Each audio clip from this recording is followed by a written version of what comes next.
কেন্দ্রীয় অসহযোগিতার জেরে বঞ্চনার খাদের কিনারায় দাঁড়িয়ে রয়েছে সুন্দরবন।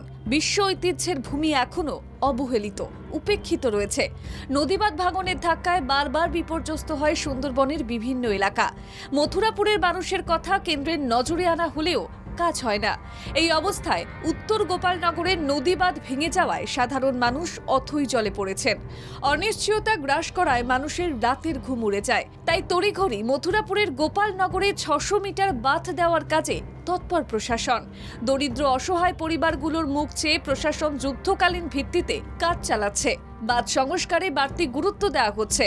কোটি টাকার বেশি এই প্রকল্প রূপায়ণ করার ফলে স্বস্তি পাবে তারা, এমনটাই মনে করেন মথুরাপুরের মানুষজন। ঠিক হচ্ছে, কিন্তু নদী বানের খাঁচা পড়ুক, মাটি পড়ুক, তবে যাতে ভালো হবে। নিচে যদি আমার মাথায় যদি তোমাকে বোঝা চাপিয়ে দেয়, আমার কোমরে নিয়ে যদি ভাত মানে নেই রইলে আমার নিচে খোর হয়ে চলে যাচ্ছে, নিচে যদি খাঁচা বেলাই মাথা দাঁড়িয়ে কোনো লাভ আছে নাকি?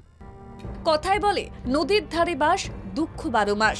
সেই দুঃখ পিছু ছাড়ছে না পাথর প্রতিমার উত্তর গোপালনগর এলাকার বাসিন্দাদের। গোপালনগর এলাকায় গোপদিয়া নদী বাঁধ প্রতি বছরই ভাঙতেই এলাকার বাড়িঘর প্রায় গ্রাস করে ফেলেছে।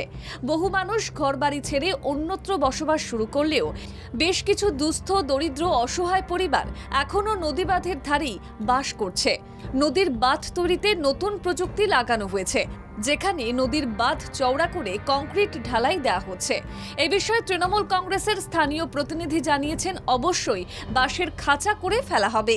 এবং আমাদের সমীর কুমার মহাশয়, জানা মহাশয়, উনি আমাদের এলাকার উন্নয়নের জন্য অনেক কাজকর্ম করেছে বা আরও বিগত দিনে আরও করবে। তো মানুষের আশ্বাস আছে বা কাজ হচ্ছে, মানুষ দেখছে কাজকর্ম কীভাবে হচ্ছে। তো এটা থেকে আমি অনেকটা খুশি। তাই প্রশাসন চায় মথুরাপুরকে সুরক্ষিত বলয়ে রাখতে। দীর্ঘমেয়াদী পরিকল্পনা হিসেবে প্রশাসন নদীবাঁধকে ঢেলে সাজানোর চিন্তা করছে।